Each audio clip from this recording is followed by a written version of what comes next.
Okay. Is everything okay? You and me? Online, it's okay for you? You see the screen?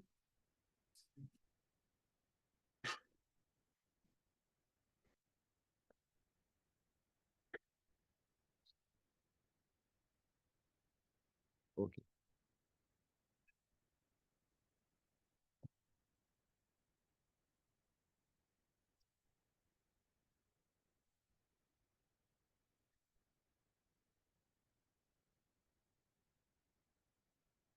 So I will introduce a little scientific element on finite element method for identifying biologic parameters.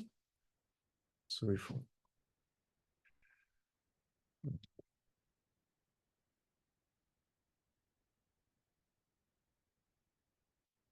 Okay. So the purpose of my speech is to introduce you the finite element method and also Korea's digital image correlation method that we use in mechanics, in the field of mechanics, to test our component and to perform some simulation in the field of impact, mainly in aeronautic area. And so the first question is, consider that you have a beam. Okay. So your beam is fixed to the wall, okay, and you apply a force in yellow on your beam, okay. And you want to compute, you want to have a numerical model that gives you the displacement all over your beam, okay. So it's closely related to your form for the beam, okay, because your geometric form is it's simple. You can, by the theory, have an analytical solution. So you can have an analytical solution, and so you put your force, you impose your force, and you have the displacement at any point. Okay? So this is the dream in mechanics, but in this case, it's very easy. So for now, I hope you have no question. Okay. But if you consider a beam which is a little bit more complicated, considering here a shape with holes. So this is when you have this sort of form when you want to gain some weight. Okay, so you put some hole inside your beam, and you here you impose the same forces at the end of the beam, and here you want to have also the displacement. But the problem is that because your form is is not very sympathetic, so you don't have any theoretical solution, and so you don't have any displacement. So what we do in mechanics is we search the solution on a special subdomain. So the main principle at the first slide here, we have something which is very simple. Now we want to discretize this form by something which is very simple, and to have the displacement on this form, and after we want to have the global displacement all along the beam. What is this subdomain? You have here a little example. This is some little triangle. So this little triangle are finite element. Okay, so I just detail this, a little zoom. So you have something like that. Okay, imagine that you can map all your beam with this little triangle, and the goal is all your beam cover with without any space between them your beam. Okay, so this is a map, a discretization of your 3D object. Okay, so this is this subdomain, triangular element. And you can have many more elements. You can consider triangle. Triangle is the easiest one because you can map what you want. You can map any sort of form, but sometimes you want to dispose some more complex element. We see why. So we have surface element, volume element, and 1D element. This is some node. Okay. So here if we consider 1D element, you know a form which is mainly composed only composed with this, the Eiffel Tower. If you consider the Eiffel Tower, you only have a 1D element, okay, a bar, only bar, okay, link between them, and you can have your form, okay. So on this sort of element, this is very easy to compute a displacement, to recover some stress and other forces, okay. So now, okay, we have many different elements, okay, and we can complexify them by putting some extra point. Why doing that? Here, imagine that you can move this point. Okay, if I move this point, okay, I can modify the form of my triangle. Now, if I put a form here, if I move this, okay, we have an interpolation, and there is an arc up here, okay, and here also, here also. So you can describe something which is more cylindric and a shape which is more like a sphere. Okay, I will give you a little example after. So here you can add more extra point, and you can, so when you have a cubic interpolation, describe something which is more complicated. You can do the same on square, okay, and you can move every part, every point, okay, and you have something like that. Okay, so why increase the number of nodes? So the point, sorry, I forget to give this special word. This is a node, okay? The point here, this point are called nodes. So you add some extra point to describe curvilinear domains. Curvilinear domains, for instance, here you want to map a hole. Okay, we have for example, you consider that you have something which is plate with a circular hole inside. Okay, and you want to map your plate, your plane with your hole. If you have something which is with triangles, okay, with only 3 points, okay, the only solution that you have to be precise, to be accurate, is to increase the number of triangles at the surface, at the border, okay, of your hole, of your circular hole.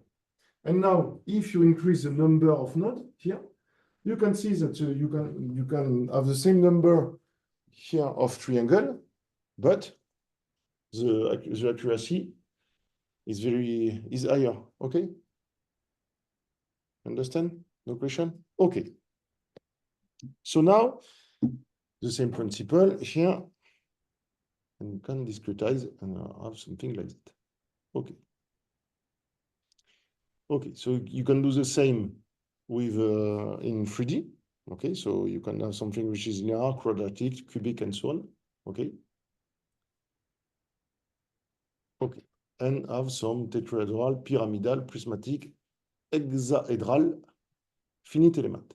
I give you the name of this special element because this is this is some elements that we know from maybe 40, 50 years, and some objects which are well known in the fields of mechanics, and this is very common in many software. For example, software that are used in Airbus, for instance. Okay, and you can describe some curvilinear domain by using this special element. Okay. Okay, so now I will consider my problem. I have some here, my beam. Okay, I know that there exist many finite elements. Okay, I put all these elements on my beam, and now, okay, the theory that the theory gives says that I have solution at the element nodes. Okay, so I have a map. You see a discretization of my beam. Okay, I want to know the displacement and the forces all along the beam. Okay, the theory give me that I have the displacement only at the node. Okay, not all over my beam. So Now, what I need to do, maybe, do you know the word? To perform interpolation. You know what is interpolation? So the goal of interpolation, I will explain you with mathematics, but with little mathematics. The idea is that here you have the solution. Consider that you have the solution at the node here, here, and here. But how can I have my solution inside at any point of the triangle? Okay. An interpolation, a simple interpolation, is that, okay, I take a point here, and the value of here is a ponderation between the distance here, and the distance here. Okay? You know what is the center of gravity? I take all distance of each. Okay? That's something maybe en première or terminal. Okay? So this is here, this is the same idea. So you take a point here and you calculate the distance, and the distance, and you ponder, you have a ponderation between the value here multiplied by the distance, the value here multiplied by the distance, and so on for this point. Okay? So this is a very simple interpolation, and the goal is that you can perform many sorts of interpolation. Okay, so with mathematics, but no formula. Okay, here you have 2 points. You want to know here is you want to find the geometrical object pass through these 2 points. This is a line. This is okay. 2 points. Okay, line. 3 points. This is polynomial order 2. Polynomial order 2. Ax squared plus bx 6. Okay. You have 4 points, which is this is also polynomial of order 3 and so on. Okay. You had at each time you had a point, you had an order to your function. Okay. A line order 1, ix plus b, 3 points x squared plus and so on. Okay. So this is the same idea here. I have many points. I find a function that gives me at any point of my element the value of the displacement of the mechanical forces that I want. Okay? For each element, so you have to construct a shape function. So shape function, I don't detail it because it's something which is complicated, but is closely related to your form. For a triangle, this is easy. For all the finite elements that I present you, we know how, because in mechanics we study them for decades. So for the elements prismatic, pyramidal, we know the shape function. But okay, now the question, if I want to describe some biological materials. Okay, this is a little bit complicated because in biology you have you have material which are always never the same. Okay, this is always changing. In mechanics, you have in composites, the composites never move. It's always the same. Okay, in biology, it's terrible. So here, recently, if you search for this special word, scutoid, this is a very new famous element that has been discovered for 2 years, I think. If you type scutoid on Google, you have so many articles in Le Monde, okay. Describing this special element. And by using this special element, you can map every sort of biological tissue. So this is a very nice element, but finding the shape function for this element is very complicated. We don't have any formula of shape function. Okay, so that gives me the displacement inside the scutoid considering the nodes. We don't have this function. Okay, so now a summary. I have elements, okay, nodes plus shape function. Okay, and now I can have the displacement all along my it's okay. Do you have any question? So now you are master of a finite element. So I will give you some example that we perform in the field of mechanics. So here, this is not the displacement. Here you can see, for instance, here. I don't detail which is von Mises constraint. Von Mises is in the field of mechanics, a constraint will aggregate many sort of constraints in mechanics. Okay, shear displacement, constraint like that, constraint like that. Okay, sometimes it's difficult to represent all these constraints. Okay, you want to represent all these constraints by only one. And there is a famous researcher, which is von Mises, that aggregate all these sorts of constraints. So, and gives the name of a new constraint, which is von Mises. Okay, and this is something that we use in mechanics to represent a global constraint. Okay, so here, sorry. 4, 7, 8, 4. Il est valide 5 minutes. Pour réécouter votre code, veuillez appuyer sur la touche étoile de votre téléphone. Sinon, vous pouvez raccrocher. Ah, c'est pas moi. Au revoir et à bientôt. Ouais, je crois qu'il y a quelqu'un qui appelle avec son téléphone. Ou alors j'ai fait un truc qui est passé par. Bon, ok. Allez, on reprend. Voilà. Donc, sorry. So here you have many applications.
So combine push flexible.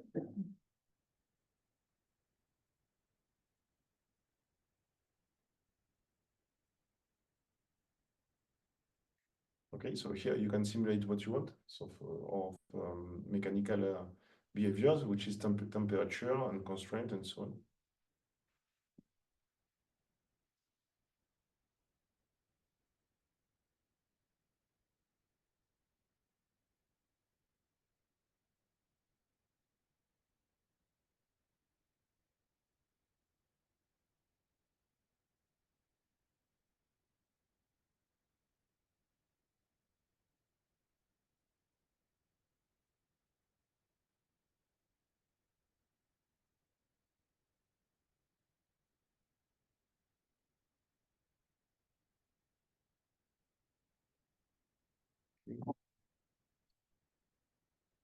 So there is many application, but what is the problem? The problem is that all of this is purely numeric. So you live in a perfect world. What is the problem? Can you, for you, what is, can you explain me when, sorry, this is after. When you see this, when you saw the simulation, for you, what is the problem? For instance, just for this one. Yes. Pressure is same, and with the perfect angle. Yes, so, but in the real life, you can consider that you have the same pressure, you can do the same forces, apply the forces vertically. So when you modelize this, okay, you search for a solution, you want to modelize some constraints, some mathematical forces that have been applied on your bottle of water. But yes, they don't consider the material.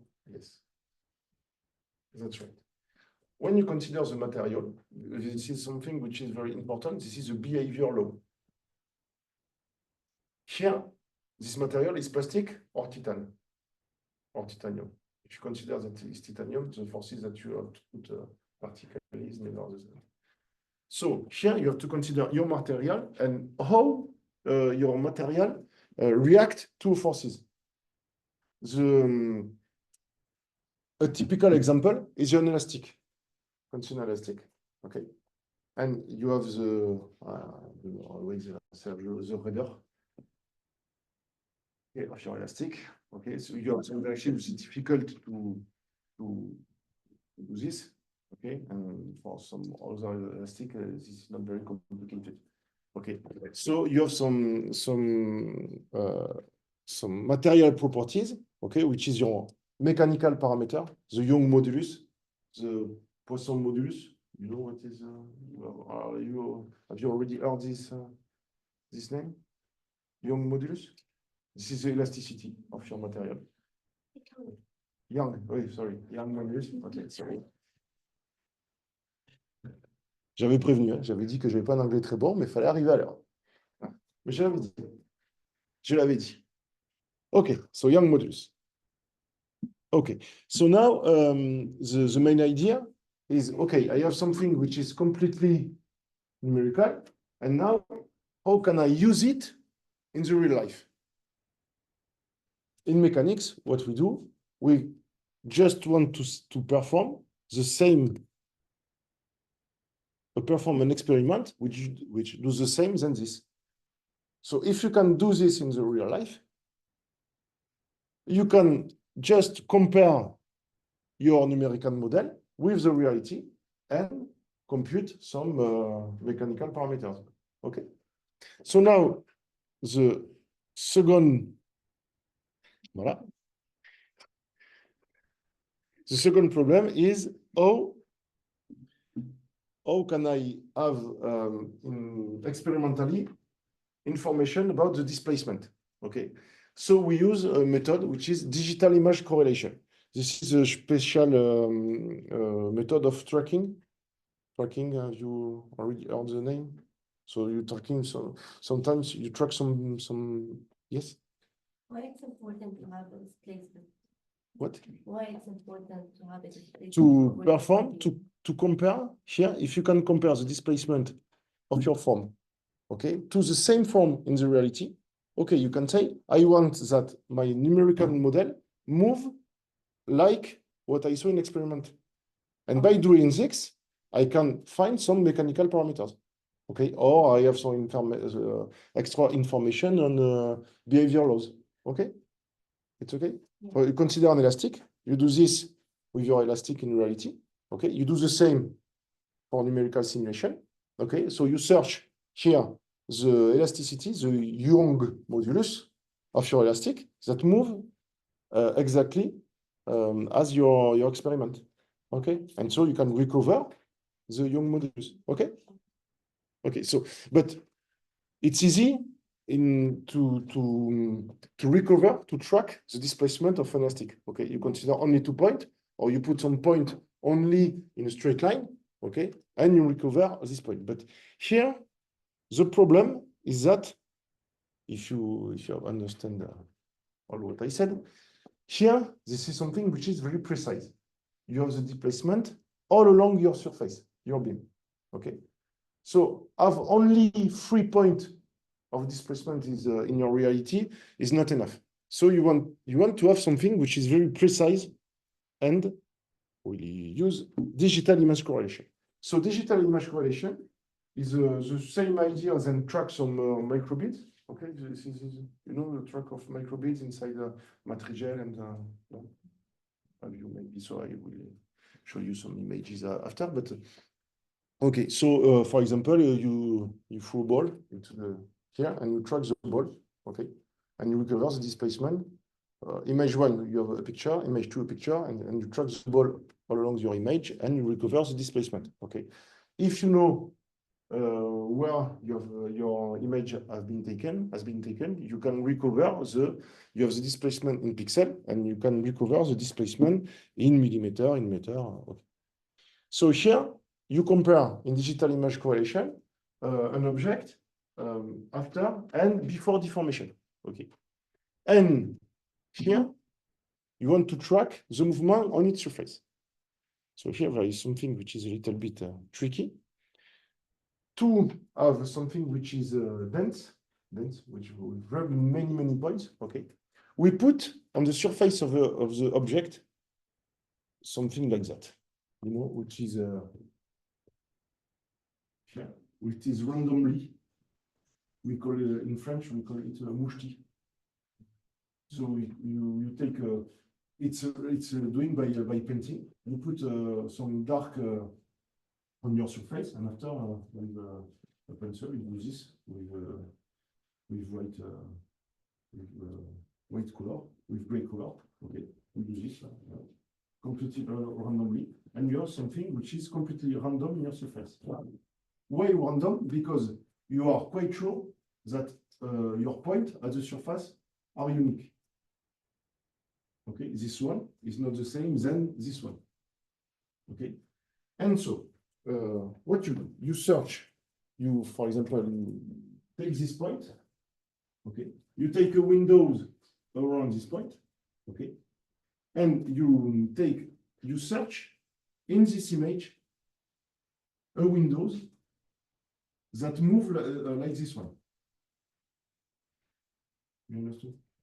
So I take a point, okay. Here I take a window. In this windows, I have many pixels with gray level. Okay. So this is here. How can I explain? You have many gray level here. Je vais dire en français, mais en anglais. You search the windows that has the same similarity. Okay. Then this window in this image.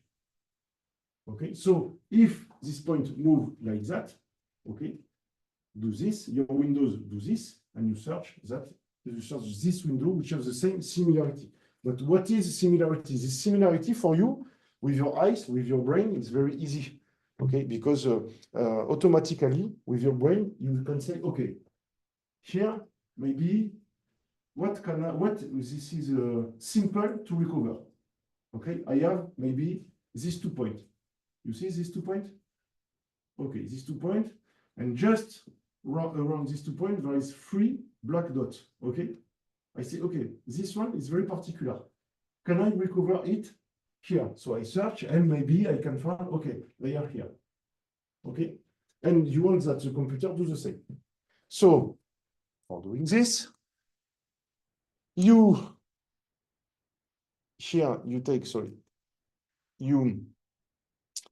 take all the pixels of this windows in same pixel vector. I am allowed to use a mathematical word, vector. Okay. So you stack all your pixel and your gray level, and you search, and you find you must have a formula which gives you a similarity formula, and this is this similarity which is the dot product. So I will explain after. Well, so here you have 1 point, but you can do the same for many points on your surface. So here, for example, I take a point here and a windows, a point to windows, a point to windows, and for every point I search in the deformed image where are my windows. Okay. And here also another key point is that the window is allowed to move. The corner of your window is allowed to move. Why? Because if I take, for example, this, okay, do this, okay, it's okay. My windows here, okay, doesn't move. But if I do this, my windows move. And the key point, the trick is that I will authorize my windows to move like my movement. So shear, for example, it's a shear deformation. Shear is when you do this. Okay, so if I take, for example, a material, I do this. Okay, I authorize my windows to move like this. Okay. Okay. So now, this is the only part with mathematics. After it's finished, the criteria, the similarity criteria is okay. I take all the pixels. You know what is a pixel? What is a pixel? What is a pixel?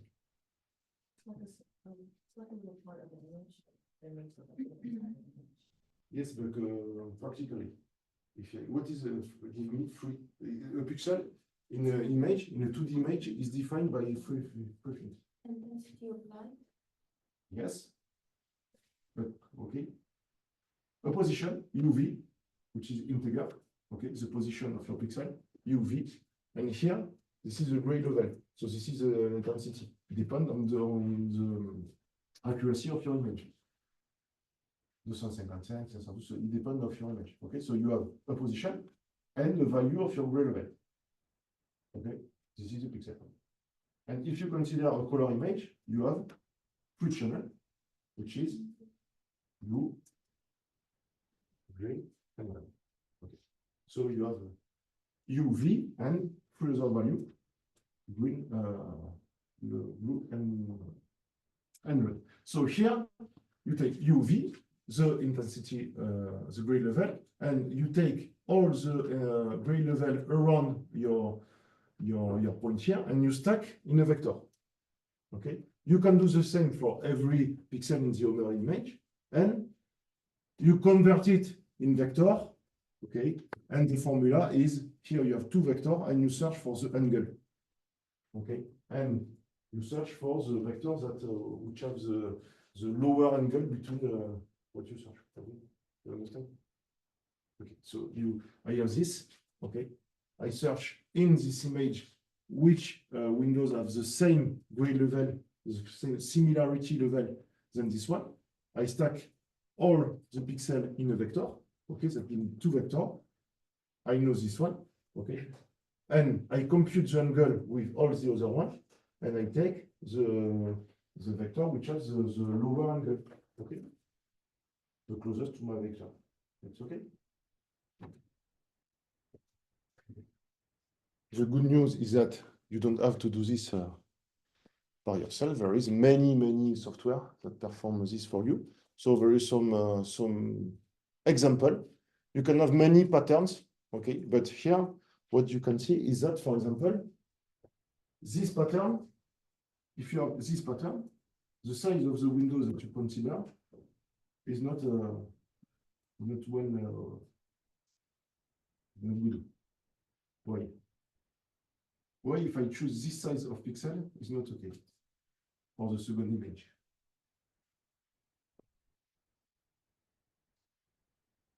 If I search, for example, consider I have this image, I move this image, and I search, for example, this window in the other image.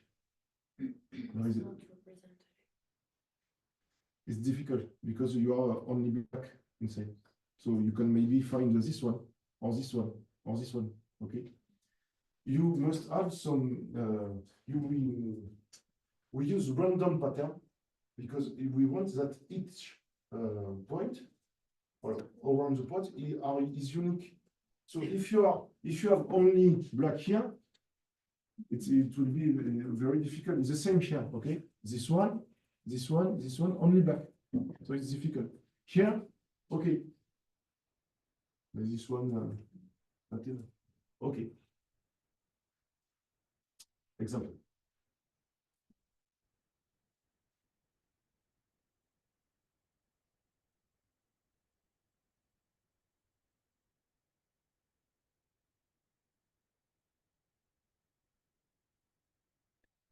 So this is maybe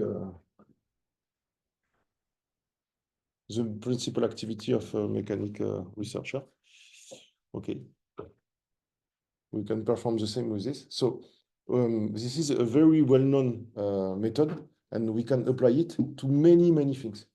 Digital image correlation is very famous in mechanics, and we love use it in many things. So here there is so here we deform, we track, and we recover here the V displacement. So here, just this is a little bit technical, but here the displacement is in millimeter. Okay. In the series that I present you, is the displacement is in pixel. Okay, I have the displacement in pixel. To recover to pass from pixel to millimeter, I have to know the internal parameter of my camera. Okay, and I can convert pixel to millimeter. Okay. Okay, so here something which is maybe for you. Ça ne marche pas. Alors.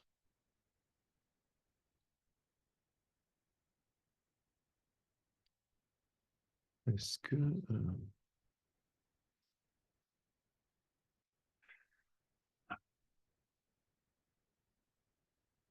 Alors, ça risque de partir. Alors, c'est pas celle-là. Ils adorent mettre... voilà. We love to put music on the experiment. So, this is this one. So, this is an American. So, American, this is not the same kind of music.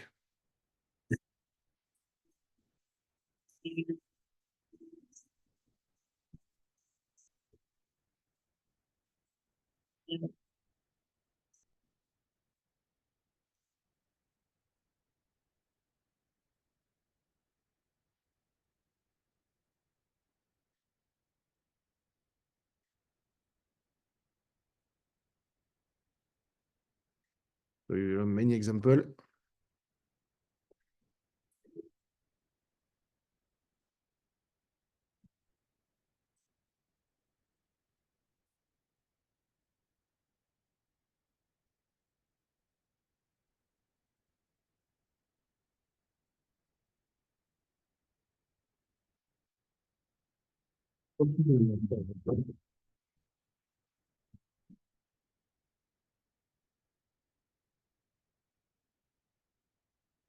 Des propositions parce que ça va faire 50%, c'est sympa. Voilà. On va y arriver.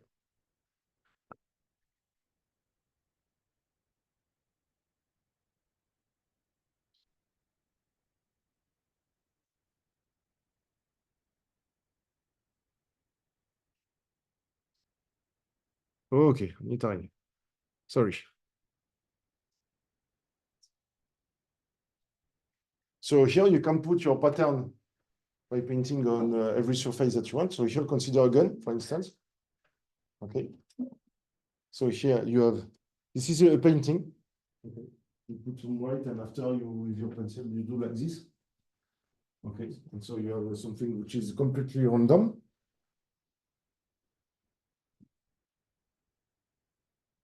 Vous voulez la musique avec ou...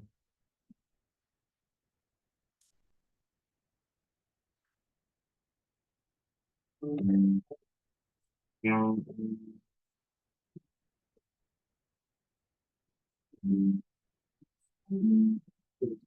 it's complete. Simple space time here. Also, mechanical effect.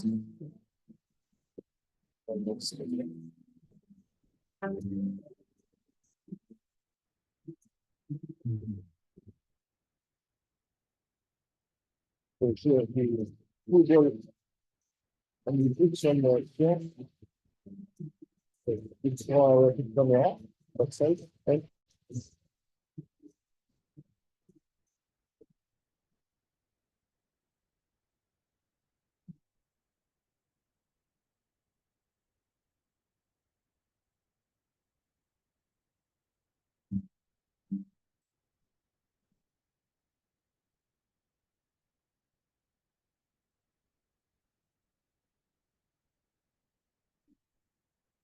okay.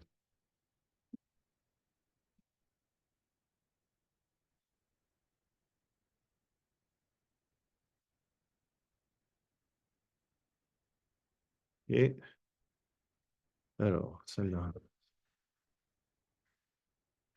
And another one.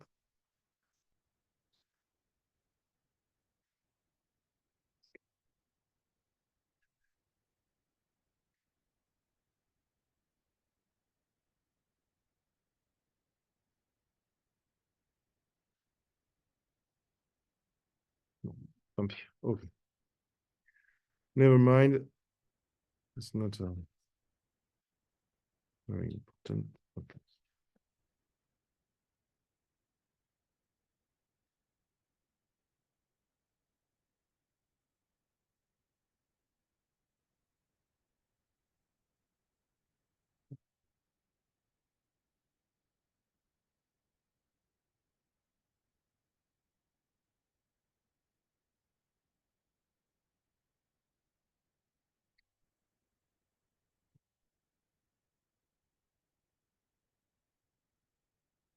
Okay. So here in my lab, we have something which is an application, another one, which is called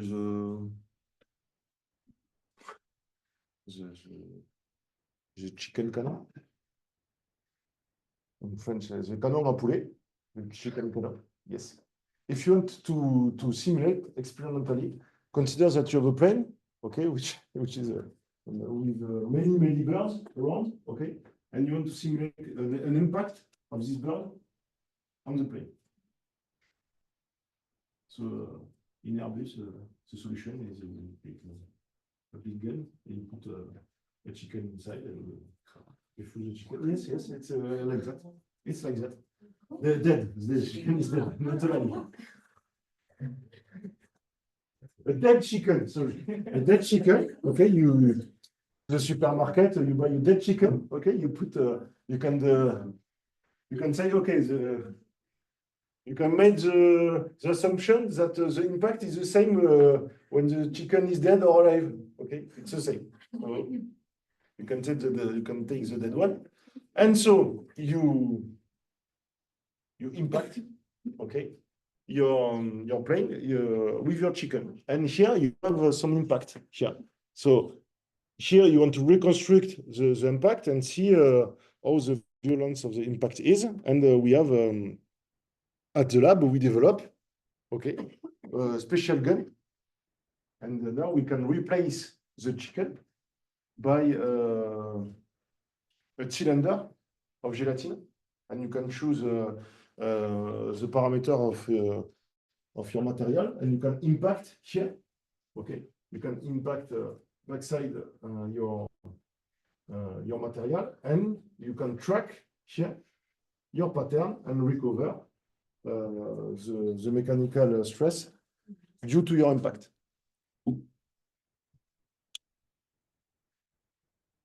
Okay. Okay, so now, now I take my problem. I know with my numerical problem, I am some forces, okay?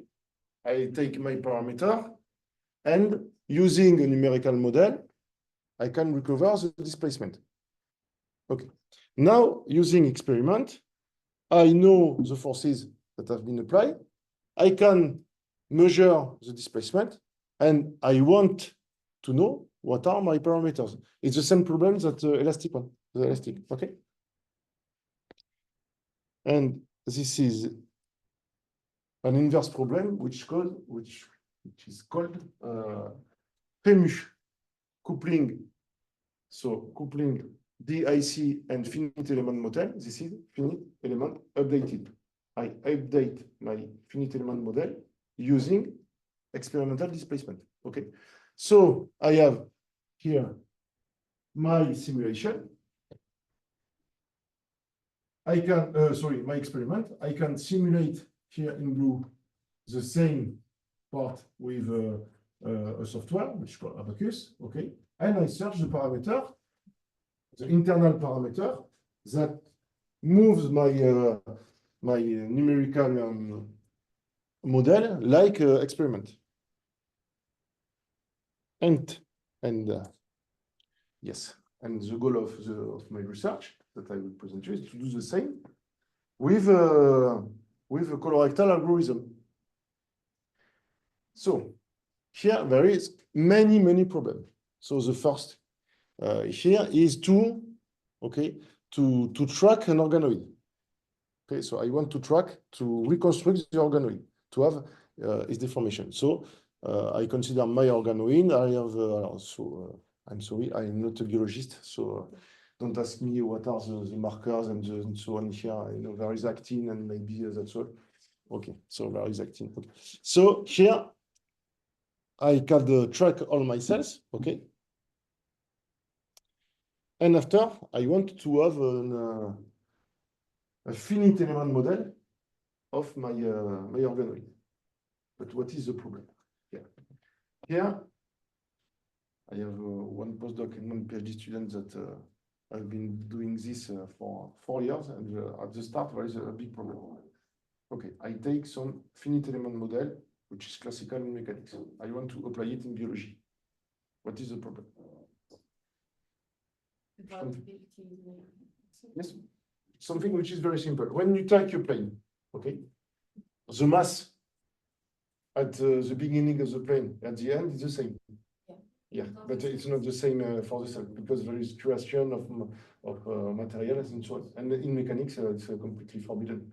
If I consider my table, there is another table appears around. Okay, so this is not when you say this to mechanical software. No, it's impossible. No, it's a very good. No. Stop. So we have to do this and to find some strategy. Okay, and so the first is to here. Okay, I have this here, and first I perform a mesh. So I put some triangle, but what you have also in biology is that, okay, I can mesh this. But for you, biologist, this is not, you don't care about this. What you want, you want to have some information on the cells. So here, the first is to put together some triangle, some finite element to represent a cell. Okay, and now I have to find the rules that say to me, okay, now I consider that the cell is 1, 2, 3, 4, 5, okay, triangle, and put them together. After I perform my calcul and I put I label, because I have labeled all my triangle, I can put them together and have some information. So here, this is the same, but in 3D. So the surface, but here you do the same with triangle, with 3D triangle, okay? And you have something like that. Okay, you can simulate solicitation on your organoid. Okay. So here, the problem begins. What are the solicitation? This is very difficult because in mechanics you can simulate the pressure, you can simulate, but which is the level of the pressure? Okay, I can push on my organoid. Okay, here I simulate something which is completely numeric. I push on my organoid. Okay, and first and second, what is the elasticity of my organoid? Very elastic, not, it's complicated. So I can simulate many things, but I have to give some parameters, and so I have to perform some measure. So here, what finite element gives you? It gives you some, for example, here you can represent the area. Okay, you push on your organoid, and you can after measure the area, the volume of each cell. And you can measure a ratio, and you can measure this evolution if you push less or more. Okay. This one is very special. So there is this pressure, the reverse pressure. Okay. So you can also have some special move like that. Okay. And now I want to do the same than digital image correlation. Okay, so painting is difficult. You can paint your organoid. So classically, what we do, we put some fluorescent beads in a matrigel, okay? And we measure the deformation of this bead due to the growth of your organoid. Okay, so, and in 2D, I think, I hope it works. You have something like that. Okay, so here you can measure the displacement of your bead. Okay, so here the problem is that, I measure in only one plane. Okay, I want to have a 3D reconstruction, a 3D measure of my displacement. So what can I do? I can, take many images, many stacks of my organoid. I put them together and I have the displacement of my organoid in 3D. In your matrigel. Okay, and you have something like that.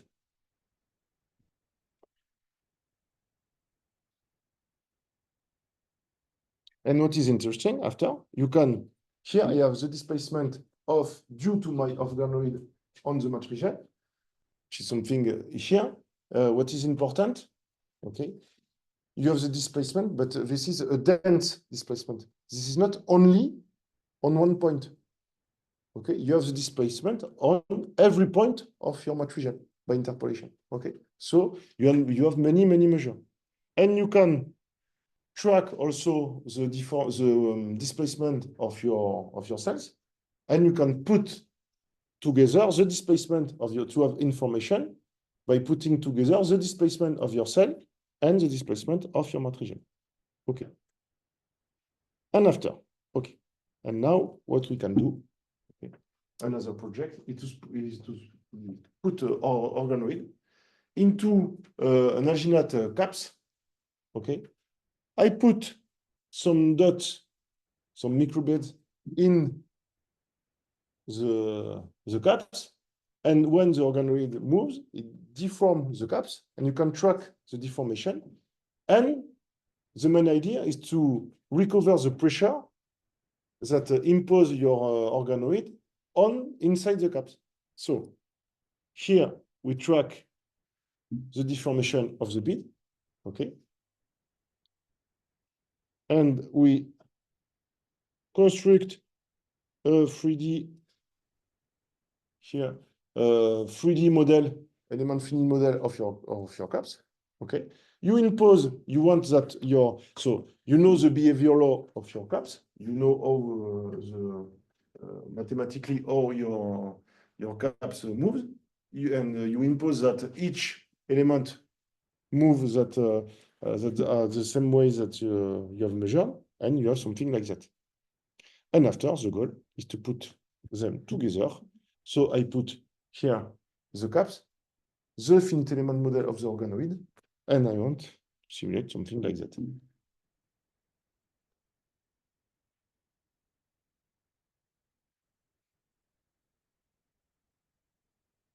Okay? I have finished. No, ça va, c'est... Do you have any question? What? You can in English or in French. It depends. J'ai pas compris la dernière slide. La dernière slide? Okay. Here, I have a model of my organoid. Okay. So here I can impose to my organoid a pressure, what I want. Okay. I want to impose a special move.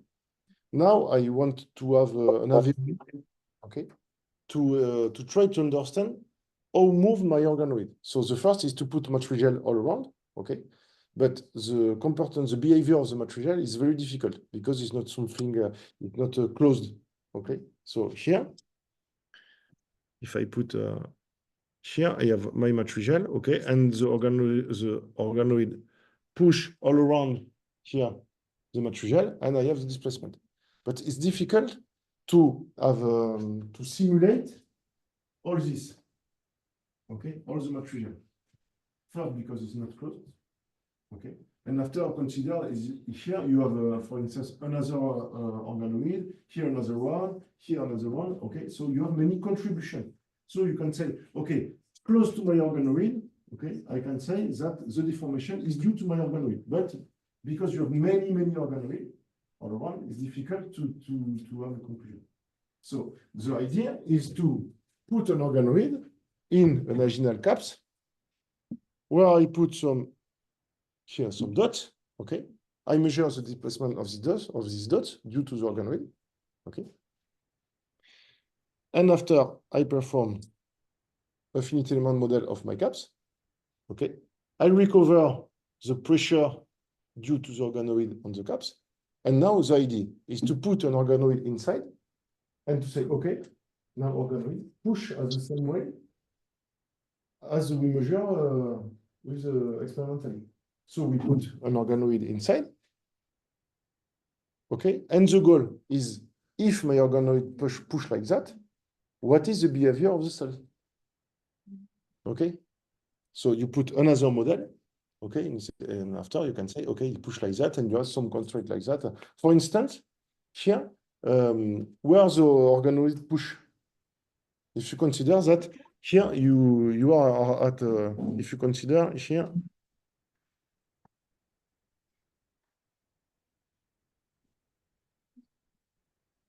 here you are at confluence. Confluence is that your organoid touch every border of the inside border of your caps, where the organoid push more.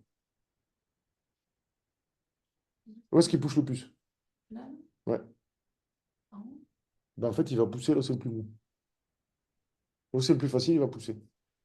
On se rend compte voilà, que des fois, en fait, la pression va être un peu plus. Il a tendance à se développer, à pousser là. Donc après, on se demande, est-ce que à l'endroit où c'est plus mou, du coup, comme il pousse plus, est-ce que c'est parce qu'il va avoir, est-ce qu'il va y avoir plus de division cellulaire ou pas? Et ça veut dire que dans votre intestin, ben, il va avoir tendance à avoir plus de division cellulaire où c'est mou que là où c'est rigide. En fait, la question que pose derrière tous, c'est est-ce que la rigidité de là où pousse l'organoïde va jouer sur son développement?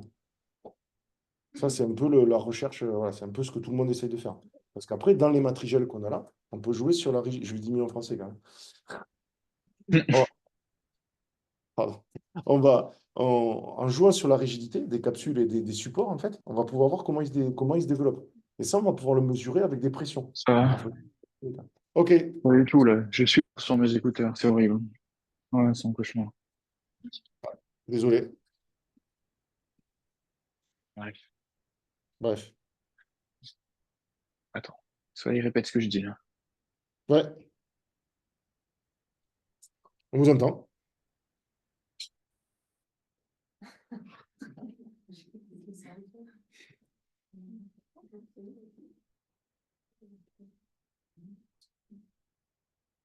Voilà, si vous avez d'autres questions, n'hésitez pas, hein.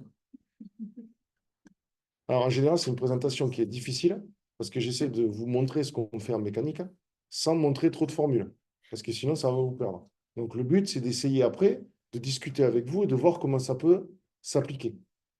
Voilà. Oui. Question. Yes. So in the normal microenvironment, or for example, an organoid, for example, we represent an organoid of tumor or something.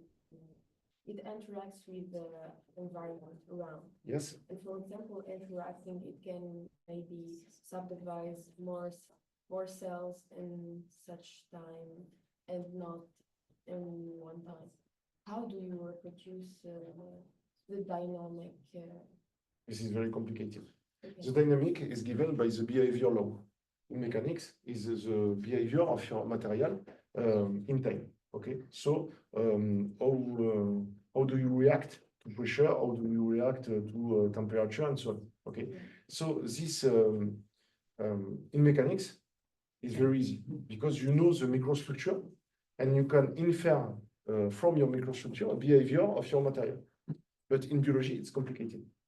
Sometimes in mechanics, there is here is completely purely elastic. If you're purely elastic, it's easy. After, okay, you say to me, but in biology, there is some little hole, for instance. So you can, this is porous. So porous elastic. But you can say, okay, this is not elastic because elastic is purely linear. Okay, something like that. Okay. You can say is maybe non-linear, something like that. Okay. So in high deformation. So this is you can say, okay, it's porous and it's hyperelastic or super elastic, not elastic. And after you can say, okay, there is a viscosity. Okay, if you push, if you have some pressure, this is not the same over time. Okay, there is a special phenomenon that appear. So you are also viscoelastic. So visco, superelastic, porosity, and sometimes this is difficult because there is no behavior law for this sort of material. So we put some mechanical law that we already know, and the thing is that we put all them together and hope that it moves like that. But it's very difficult. It's something is very difficult. And to your question is that if you consider, for instance, matrigel all around, the behavior law of the matrigel, it's also very difficult. Matrigel is like water. Yeah. So it's very difficult also. It's a material which is not well known, and so we try to do some experiment, but it's just the beginning. The beginning here is to have to perform tissular engineering. Tissular engineering is to do the same for plane, for biological material. But we try to transpose something, but it's complicated. I have no answer because this is mainly this is a research field. So it's always a reductionist model of the right one. Yes. Okay, it can't be the same exactly. No, but it depends on what you want. Do you want to have something which gives you some information, exact information? You are qualitative or quantitative. If you just want to be qualitative, it's okay. Okay, if you can say, okay, maybe you have a chance to develop a cancer. Okay, qualitative. Quantitative is, for me, for now, it's too complicated. Okay, so my other question is, we can translate results from the organoid model you are representing to real life, to biology life. Is this possible? We can't. We try. It's the goal. We try, but it's difficult. It's difficult because first here I use very simple elements, triangle. Find the good element to represent is very complicated. After you can say, okay, but here, for example, when I simulate the growth of my organoid, here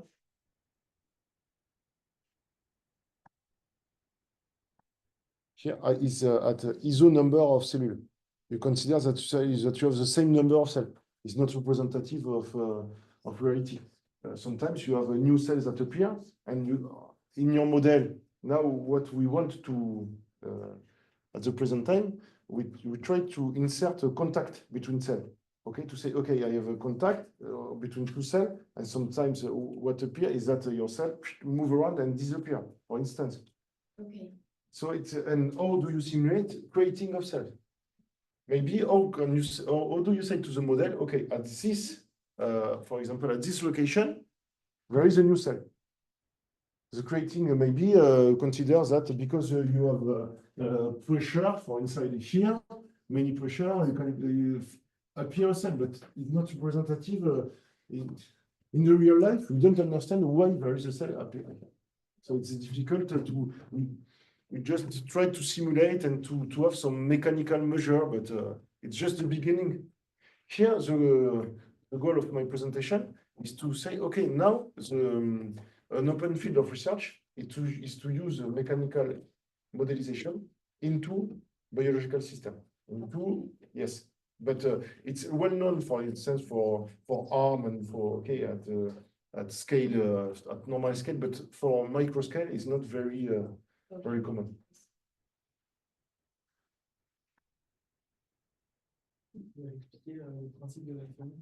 Ouais, ok.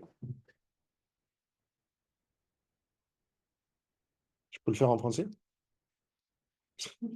Merci. Donc en français, voilà, ici, ça va être un peu mieux, j'espère. Vous avez là, quand on considère ici une poutre, d'accord? Une poutre, c'est un H. D'accord? C'est facile, on connaît sa géométrie, on sait trouver, on sait simuler facilement, et on a une solution analytique. Analytique, ça veut dire on sait écrire f de xy égale exponentielle, on sait. Donc en xy, on connaît la valeur. Donc ça, après, vous prenez n'importe quel point de votre poutre et vous avez la valeur. Ok. Ça, le problème, c'est que quand on passe sur des éléments comme ça, on ne sait pas faire. Pourquoi? Parce que ça a des géométries compliquées et on ne sait pas trouver la solution analytique. Donc, ce qu'on va faire, c'est on dit, ben, OK, est-ce qu'on ne peut pas être plus malin et essayer de trouver un truc qui nous donne la solution à certains points. Donc ici, on a réussi à développer, supposons qu'on sache trouver la solution à certains points ici. Quel point je prends? Je vais prendre des points qui vont mailler ma surface. Mailler, ça veut dire qu'ils vont la recouvrir totalement. Et quand je dis recouvrir, ça veut dire que je ne peux pas recouvrir qu'avec des points. Si je veux mailler une surface, je dois la mailler avec des éléments qui sont surfaciques. D'accord? Donc ici, qu'est-ce que je fais? Ben, je viens mailler avec des triangles. Je dessine plein de petits triangles qui ne se chevauchent pas, qui se touchent et qui vont recouvrir toute ma surface. D'accord? Ça, c'est ce qu'on appelle un élément fini. Alors ça, c'est un élément en surface, mais on peut le... Ici, je le fais avec des triangles. Je pourrais le faire avec des carrés. Je pourrais le faire avec autre chose. Donc il y a plusieurs types d'éléments. D'accord? Ces éléments, on peut les avoir ici. Donc vous avez des triangles. Voilà, c'est sous-domaine. On peut avoir des carrés. On peut les avoir en volume ou on peut les avoir en 1D. D'accord? C'est ce qu'on appelle les aimants poutres. Plus des poutres. D'accord? C'est ce qu'on sait le mieux faire. En mécanique, la poutre, c'est ce qu'on sait. On n'a pas fait la tour Eiffel, on l'a fait avec des poutres parce que mécaniquement, c'est ce qu'on sait faire. C'est les calculs, ils savaient le faire facilement là-dessus. Un calcul, vous faites une espèce les pipelines, là, vous voyez, les trucs où j'y arrivé. Pour le pétrole, voilà, les stations pétrolières, c'est les trucs qu'on voit dans les champs aux États-Unis, là, hop, ben, c'est des treillis comme ça. Vous appuyez dessus, on sait très bien répartir les forces là-dessus. On le sait. Donc, c'est l'élément le plus simple. Et donc, une fois qu'on a fait ça, ensuite, si on n'utilise que des éléments comme ça, d'accord, on va être bloqué. On va être bloqué, pourquoi? Parce que quand on va vouloir faire ça, d'accord, à la frontière, ici, si j'ai un truc qui est parfaitement cylindrique ici, d'accord, si je veux ici représenter mon cercle le plus précisément possible, si je prends des éléments triangles, si j'en prends pas beaucoup, ça ne marche pas. Je suis obligé d'en mettre plein. Et plus je mets de points, plus j'ai d'éléments, plus j'ai de temps de calcul, et c'est sympa. Donc on s'est dit, est-ce que je ne peux pas essayer d'en mettre les mêmes nombres et d'être précis? Ben, comment je fais à ce moment-là? Ben, ici, il faut que je fasse des espèces d'arcs. D'accord? Et pour faire ces arcs, en fait, vous allez le voir ici, pour faire ces arcs, donc là, c'est un peu mieux fait. Tac, voilà, hop. Vous voyez, là, je fais des arcs. Pour faire ces arcs, ben, qu'est-ce que je fais? Je viens rajouter des nœuds. D'accord? Ces nœuds, ça va me permettre de faire de créer des arcs un peu partout. Donc, je peux en rajouter sur des formes que j'ai déjà, je peux rajouter plein d'arcs. Donc, je peux en rajouter sur des formes 3D, sur des formes linéaires, voilà, des trucs, et j'obtiens ça, des hexaèdres, des choses comme ça. Et donc, je peux ensuite mapper, recouvrir complètement, d'accord, avec ces petites briques, comme des Lego, je peux recouvrir ce genre de domaine curviligne. D'accord? OK. Et donc, une fois que j'ai ça, je reviens un peu à mon problème. Mon problème, c'est je veux trouver la solution partout. Donc, très bien, maintenant, moi, je l'ai trouvé, je prends des éléments, je recouvre ma surface avec des éléments, OK? Et je connais la solution au sommet de ces éléments. Mais je n'ai pas ma solution partout. Moi, ce que je veux, c'est ma solution partout. Donc, qu'est-ce que je fais? Je suis obligé d'interpoler la valeur ici. Là, par exemple, ici, autant que vous connaissez la solution à tous les points orange. D'accord? Vous voulez la solution à l'intérieur. Pour connaître la solution à l'intérieur, il faut ce qu'on appelle interpoler. Interpoler, ça veut dire, j'ai une fonction qui me dit, OK, ta position dans le carré, c'est là. En fonction de la position des nœuds tout autour, ben, ça va me donner une valeur. Ça, c'est ce qu'on appelle une fonction de forme. Alors, connaissant un élément, la théorie en mécanique, les gens qui ont fait ça dans les années 50, d'accord, ben, ils ont trouvé les fonctions de forme pour plein d'éléments qu'on connaît. Donc ici, si je reprends un peu le schéma, tac, j'ai des éléments, ça me donne des nœuds, la solution aux nœuds. Je prends des fonctions de forme qui me donnent la solution partout dans ces éléments. Je les ensemble et ça me donne la solution partout. D'accord? Alors, le problème de ça, la limite de ça, c'est qu'on ne peut pas. Les fonctions de forme, ça se calcule sur des éléments qu'on connaît bien, qui sont simples. Ici, si vous tapez scutoïde, c'est un élément qui est sorti il y a 3-4 ans et qui permet de décrire tous les. Enfin, c'est ce qui permet de. Ouais, l'élément qui permet de recouvrir les tissus. Pourquoi? Parce que vos cellules, en fait, elles ne sont pas rangées comme ça, elles ne sont pas bien alignées. souvent, en fait, ici, elles sont biseautées. C'est-à-dire que les cellules, il y en a une qui est là, puis il y en a une qui va au-dessus, puis il y en a une qui est à côté. Elles ne sont pas rangées comme ça, tout en bâton, comme nous, on fait en méca, où c'est tout bien rangé, quoi. Des fois, elles sont, là, c'est un peu foutoir, quoi, c'est n'importe quoi. Et donc, l'élément, c'est le scutoïde. Là, si vous tapez scutoïde, c'est que vraiment, c'est un truc qui a pas mal fait parler de lui, c'est un élément nouveau. Et connaître la fonction de forme pour celui-là, on ne l'a pas fait encore. La fonction qui permet d'interpoler, connaissant les nœuds de ce truc-là à l'intérieur, mathématiquement, c'est très dur, on ne l'a pas fait. Si on savait le faire, ben, on ne s'embêterait pas à faire tout ce que je vous ai montré, à essayer de regrouper les éléments ensemble. D'accord? Donc, une fois qu'on a ça, si je reprends le cours, bon, là, je vous ai donné des exemples, tout ça, c'est très bien. Mais c'est purement théorique. Je connais une solution. Mais ce que je vous ai passé sous silence, c'est, quand on fait ça, là, c'est qu'est-ce que c'est mes conditions aux limites? Mes conditions aux limites, c'est, grosso modo, tout mon comportement. C'est-à-dire comment se comporte. Là, si je prends la bouteille, là, bon, ben, ma bouteille, vous êtes d'accord, si c'est du plastique ou du titane, c'est pas pareil, quoi. Si c'est son comportement, un élastique. L'élastique, c'est plus ou moins rigide. Si vous prenez l'élastique qui est très rigide, quand vous tirez, pour la même force, il ne va pas bouger pareil. D'accord? Ben là, c'est pareil. Quand vous donnez vous pouvez le simuler, mais il faut lui donner des paramètres internes. C'est-à-dire comment il va subir, comment il va se comporter dans le temps face à une pression, une thermique, un déplacement. Sa loi de comportement. La loi de comportement, pour des matériaux, pour de l'alu, par exemple, on connaît. Pour l'aluminium, on connaît. Les avions, on les fait avec des matériaux qu'on connaît. Par exemple, on ne prend pas des matériaux, on prend des alliages qui existent depuis des années. Les nouveaux matériaux, on ne les prend pas. D'accord? Parce qu'on ne sait pas les caractériser. Donc, ici, quand on fait après, l'idée, c'est que maintenant, on le fait à l'envers en méca. En méca, je fais un nouveau matériau. Je veux connaître comment il se comporte.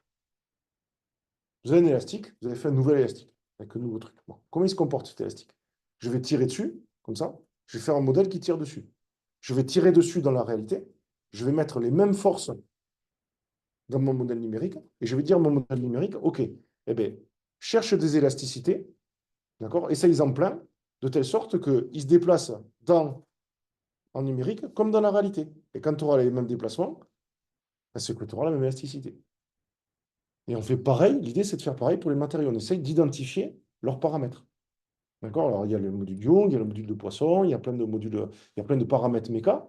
D'accord? C'est des X et des Y dans les lois en fait. D'accord? Et donc, ce qu'on fait, c'est que ici, pour faire ça, il nous faut beaucoup, beaucoup de points. 2 points, ça ne suffit pas. Donc, ce qu'on fait, c'est qu'on va venir instrumenter les objets qu'on a modélisés avec ce qu'on appelle de la corrélation d'image numérique. La corrélation d'image numérique, c'est je peins, d'accord, je fais un truc qui est totalement aléatoire à la surface de mon objet. OK? Et comme en fait, chaque point est unique, je vais chercher autour de lui une fenêtre, dans la fenêtre déformée qui a la même similarité. C'est clair ça? Je ne pas bien dit en anglais, mais bon. OK? Donc ça veut dire que ici, je prends par exemple ce point-là, là. Là, ce point, il a une fenêtre autour. Donc moi, je vais donner la taille. D'accord? Mais je vais chercher dans l'image déformée, ok, la fenêtre qui est similaire à celle-là. Similaire, c'est ça qui est difficile à définir, c'est un truc mathématique voilà, qui est basé sur le niveau de gris autour. Et ça, ce qui est bien, c'est que, regardez ici, quand je fais ça, il n'y a pas de bille. Je n'ai pas besoin de bille. Je n'ai pas besoin d'un truc particulier. Ce n'est pas la bille numéro 1 que je cherche dans notre image. C'est vraiment un point que j'ai pris un point et je recherche la fenêtre qui est autour de lui. D'accord? Donc ça me permet d'avoir, ici, il faut que vous imaginiez, il y a par exemple sur celui-là, quand on corrèle un truc comme ça, là, ici, là, bon ben là, il y a 10 000, 100 000 points, quoi. On peut avoir énormément de points. Et comme on a énormément de points, on peut calculer après des déformations. On peut calculer des contraintes méca. D'accord? Et ça, c'est des techniques en 2D ou en 3D qu'on sait très bien maîtriser, en fait. Voilà. Donc ça, en méca, ça marche bien. Donc on l'applique après à plein de trucs, voilà, au pistolet, bon, lui après, voilà. Et ici, on peut même l'appliquer en ultra rapide à l'impact à poulet. Voilà. Ensuite, l'idée, c'est mon modèle, qu'est-ce qu'il me donnait? Là, je vous refais le truc avec l'élastique. Mon modèle dit, je connais la force que je donne, je connais les paramètres. Donc je sais de combien je tire et je connais l'élasticité, le paramètre d'élasticité, mon élastique. Donc je connais les déplacements. D'accord? Je connais la force et la raideur. Je connais les déplacements. Maintenant, moi, je connais la force que j'y mets et je connais le déplacement. Et je sais de combien ça s'est déplacé. Et je cherche la raideur. Donc, qu'est-ce que je fais? Je modélise un élastique. D'accord? J'y mets la même force. Lui, je connais la force, mais je ne peux pas changer le paramètre, mais je connais le déplacement. Ben, je lui dis, ben, lui, change la raideur jusqu'à ce que tu te déplaces comme ce que moi j'ai observé. Voilà ce qu'on fait concrètement. Alors, l'idée, c'est de l'appliquer ensuite à la biologie. Donc, pour la biologie, le problème, c'est que tout ce qui ne va pas bien se cumule. C'est-à-dire que d'abord, on ne va pas savoir ici faire un maillage. Enfin, un maillage, on va savoir mettre des triangles partout. Mais ici, là, quand je fais, quand je fais ça, là, tac, ici, là. Là, ici, vous maillez la surface. Les triangles, ils ne représentent rien. Ils représentent un élément de surface. Rien en particulier.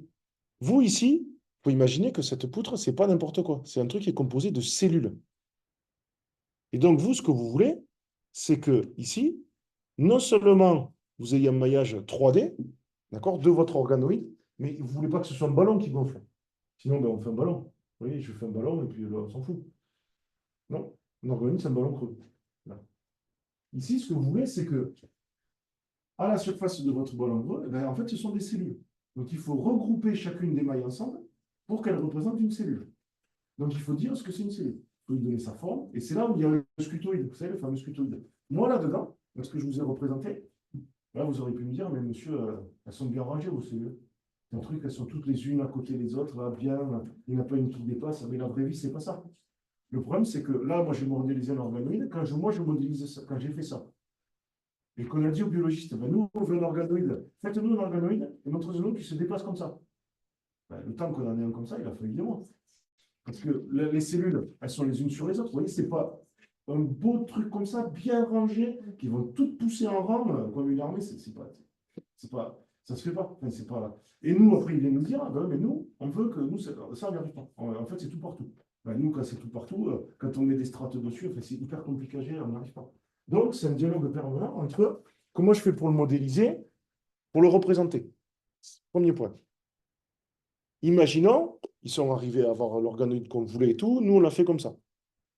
On veut simuler le comportement de l'organoïde. C'est quoi le comportement? Ce que posait votre camarade. C'est quoi le comportement d'un organoïde? C'est pas élastique. Dedans, il peut y avoir des trous. Donc c'est poreux. Parce qu'il y a des échanges. Est-ce que c'est viscoélastique? Est-ce que c'est plastique? Vous voyez ce que c'est une déformation plastique? Et élastique. Ouais, tout ça, ça vous dit? Vous voyez, vous tirez sur un bout de plastique. Ça finit. Au début, ça fait comme du chewing-gum. Et puis après, ça plastifie. Après, hop, et après, au moment, ça va casser. Vous voyez, c'est non linéaire. Un élastique, vous tirez, c'est proportionnel. D'accord? Votre déplacement, c'est 4 fois l'élongation. D'accord? Ok. Là, bah, l'idée, c'est la même. Quoi. D'accord? L'idée ici, c'est que votre organoïde, il ne va pas faire ça tout le temps. Il va pas... Hello, Yes? can we switch back to English? Because Yes. I'm not sure. Yes. I Yes. missed everything now. Yes, I'm sorry. As you can see, I'm not very fluent in English. So here, the problem is that when we have an organoid, the behavior law is very difficult to construct. Okay, so there is two principal problems in the modelization of an organoid. It's first the type of element that I have to choose and the behavior of the organoid. Okay. And after, when I have that, when I have these two things, I want to have an experimental measurement of the displacement of my organoid. And here this is also a problem. So to do this, it's impossible to put at the surface of to paint the surface of the organoid. So what we do, we put some microbeads all around, and we measure the displacement of the microbeads all around the organoid. Okay, and after we say, okay, move, like we measure the displacement, and we say, okay, now the organoid move at the same way to push the microbeads around. It's clear? Yes. Yes, thank you. Yes. Yes, I give you the PowerPoint. Okay. We can find Il y a un délégué, un truc comme ça? Non. Ah, il y a plusieurs masters. Ok. D'accord. Mais normalement, madame, c'est qui gère. Ouais, génial. Je l'envoie, elle saura qui envoyer, quoi.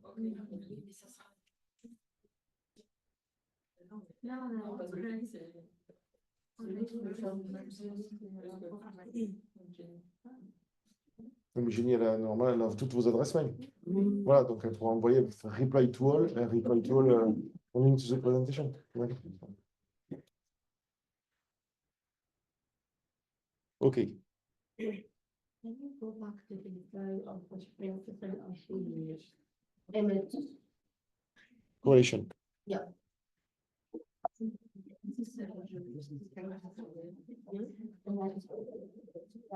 That's one.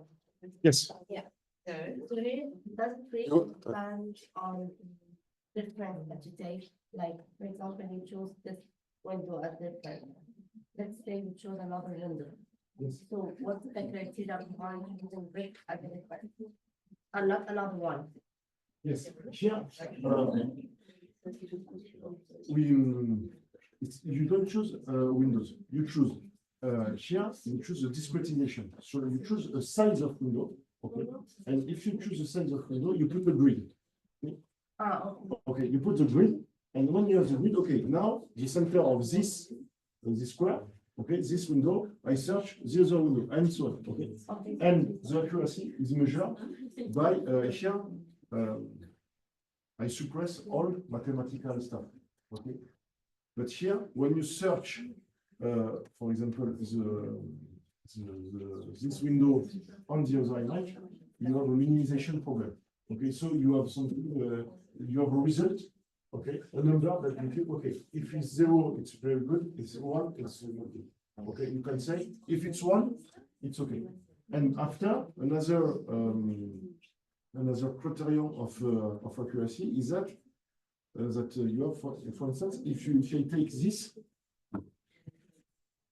okay, this and do this, okay, my deformation is continuous. So you must recover this continuity in your result. For instance, if you here, if I do this, okay, my displacement is mainly that. If I have something which is non-continuous, okay, so there is an error in my computation and my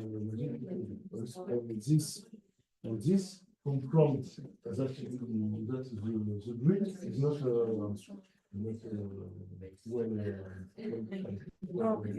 well chosen. And what do you mean by solicitation? Sorry? What do you mean by solicitation? Solicitation. Yeah. Solicitation. Yeah. So external solicitation. Just push and do this on Okay. solicitation. The forces that you apply on your Of the deformations. okay, but you have only external solicitation. For instance, when you say imagination. Est-ce que quelqu'un, je ne sais pas comment on dit imagination, vous savez, quand les cellules poussent, c'est qu'elles font ça là. Imagination, c'est ça?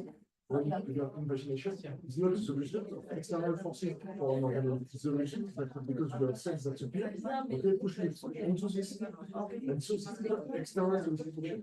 In mechanics, mainly it's external solicitation. It's difficult to simulate internal solicitation inside the material, because for example, material, metal and so on, you don't create material. So yeah, that's the difference, like very hard to it's like it's mainly external, what about it? Yes, yes, and it's very difficult to simulate, but as I said, you simulate, you want to be qualitative and not quantitative. So I just really like now applied to biology or it's still in like is it really now applied to biology and it's still in the development stage? Very one, for example, for arms, helmet, for bones. Okay, bones is like material. It's very not easy, but it's well known. If you consider a microscope, very well, it's very difficult.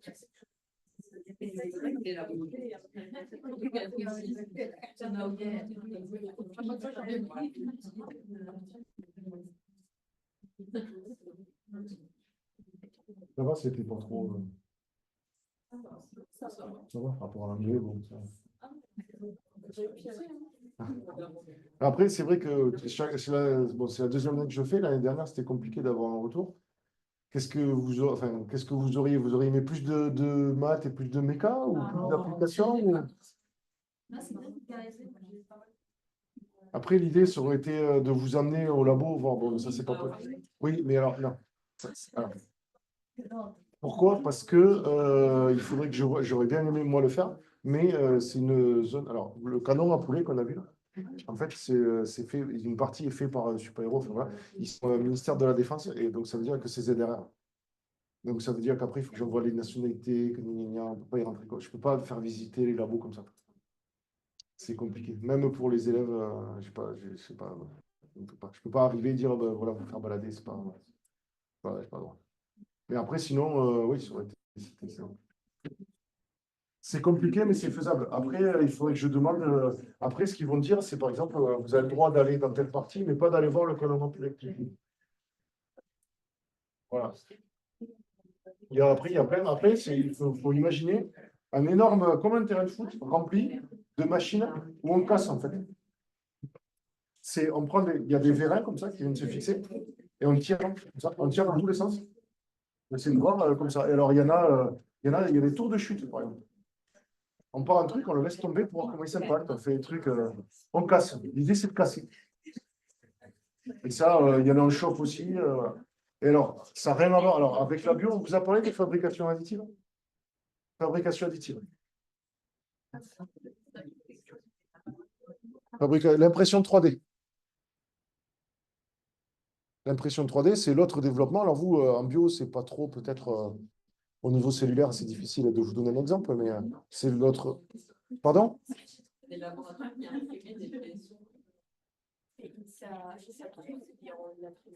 Alors, à l'INSA Toulouse, alors nous, par exemple, il y a les façons d'imprimer en 3D. Donc, vous pouvez imprimer. Alors, ça, en bio, je ne vois pas trop le rapport. On peut imprimer ce qu'on veut, grosso modo. Après, il y a les techniques d'impression 3D. Par exemple, quand on imprime des vaisseaux, là, vous savez qu'on peut imprimer en plastique ou on peut imprimer en métal. Ouais. Et après, pour imprimer en métal, c'est vachement nocif. Parce qu'en fait, c'est comme vous avez de la poudre, il y a un laser qui passe sur la poudre, qui la chauffe et qui vient la solidifier. En fait, il fait étape par étape comme ça et vous avez une forme qui apparaît. Et le problème, c'est que toutes les poudres qu'il y a autour, elles sont vachement nocives. Ça coûte. Elles ne sont pas recyclables et si vous les ingérez, c'est pas bon. Et après, le truc, c'est que vous pouvez faire des petits objets. Alors nous, ils travaillent sur du WAM. Alors le WAM, ça, je vais vous montrer. Bon, ça, c'est de la méca, mais c'est pour vous montrer ce qu'on peut faire, quoi.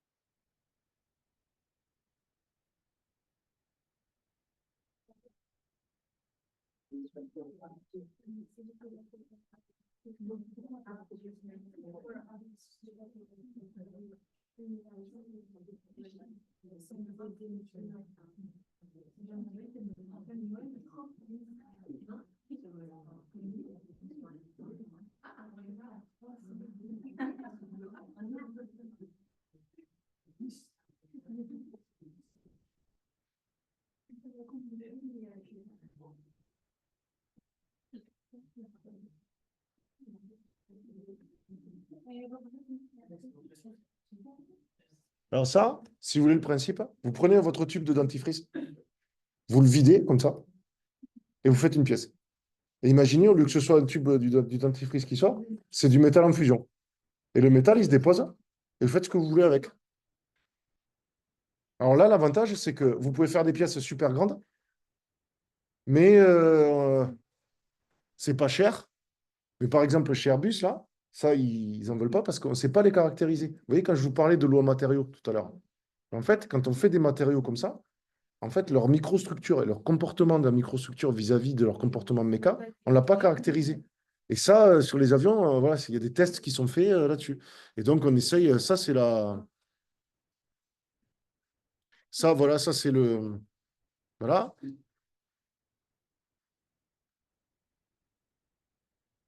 Ah, donc, et après, alors, avec l'essor de ça, il y a ce qu'on appelle en méca, bon, ça, c'est pas du tout par contre de la bio, ce qu'on appelle l'optimisation topologique. Alors, l'optimisation topologique, vous voyez la poutre tout à l'heure, là? Je veux une poutre, je l'encastre, j'appuie dessus, et je veux la forme de la poutre qui pèse le moins et qui tienne à la charge avec laquelle j'appuie dessus. Vous avez le droit, vous choisissez, vous designez, vous dessinez celle qui pèse le moins. En fait, il y en a, ils vont intuiter en méca parce qu'ils sont bons, et il y a des logiciels, ils vous le font. Et en fait, ce qu'ils font, c'est qu'ils font des formes qui sont vachement comme du cristal, il y a vachement de trous dedans. Et donc après, ça vous sort des trucs. Alors, ça fait 40 ans que ça existe.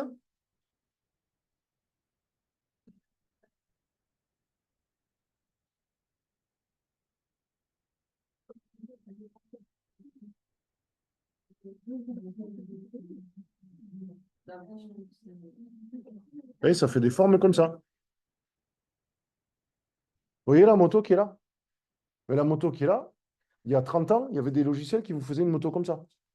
Mais on ne savait pas la faire.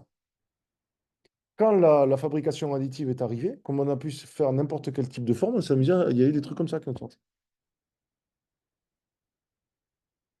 Et donc, voilà, alors l'optimisation topologique, ça fait des trucs. Et alors, ce qui est rigolo, c'est que c'est là où vous voyez, regardez, vous voyez ce que ça sort, ça? On a dit un logiciel, on a mis plein de contraintes. On lui dit, voilà, tu as les contraintes méca, fais le cadre qui pèse le moins possible. Il sort ça. Et moi, quand je vois ça, on dirait des trucs des os, quoi. Enfin, ça sort des choses, on dirait que enfin, on est super content de faire des softs super intelligents, là, des maths hyper compliqués. Là. Enfin, il y a des pontes de Polytechnique vraiment qui sont super forts, hein, qui font des logiciels comme ça. Ils sortent des choses, ça ressemble à des os, puis ça ressemble à la Tour Eiffel, quoi. Non, mais je veux dire, enfin, non, mais ça veut dire que des fois, vous savez comment ils l'ont fait, la Tour Eiffel? C'est fait en verre. C'est fait, vous prenez un espèce de tissu, de toile d'araignée, vous mettez un poids dessus, ça fait un truc comme ça. Vous la regardez, vous la retournez, c'est la Tour Eiffel. Parce que ça vous donne la conservation. Et en fait, l'élongation, ça vous donnait les tailles. C'est comme ça qu'ils faisaient au Moyen-Âge, ils avaient des trucs comme ça. Et ça, les trucs mécaniques qui s'exprimaient, en fait, c'était des éléments finis déjà avant l'heure. En fait. Vous voyez, quand je vous ai mis le 1D là, vous voyez, le truc 1D, vous prenez un truc, vous appuyez, vous lâchez, vous le figez, ce truc-là, vous le retournez. Voilà, ça vous donne comment maintenir votre structure. Un peu. Voilà. Pardon?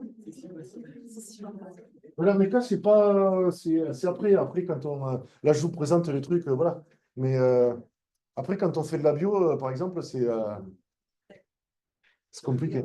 C'est compliqué parce que nous, on sait très bien faire certaines choses. On aimerait faire les mêmes avec eux, qu'eux, ils veulent voir des trucs. C'est compliqué. Et en bio, il n'y a rien qui se passe.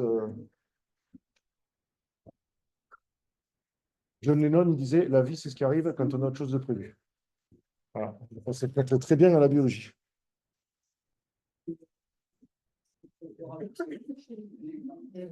Pardon? Mon laboratoire, c'est l'Institut Clément Ader. C'est quand vous faites le tour de la Rocade à Toulouse, vous voyez, il y a un bâtiment avec la tête du Petit Prince là. Ouais, eh ben, en fait, juste derrière. Alors, le bâtiment qui est à côté, c'est un bâtiment pour les élèves de génie méca. Ils ont regroupé toutes les formations de génie méca du master, de l'IUT jusqu'au master, en passant par l'INSA. Et derrière, il y a un labo, et c'est juste là. Et on est juste là, voilà, l'Institut Clément Ader. Il y a deux labos de méca, ici, à Toulouse. Il y a mécanique des fluides, qui est situé à côté de l'ancien parc des expos. Eux qui font la mécanique des fluides. Donc, ils vont modéliser, par exemple, la pression des vaisseaux sanguins, des choses comme ça. Et nous, plutôt mécanique du solide. Voilà. Voilà.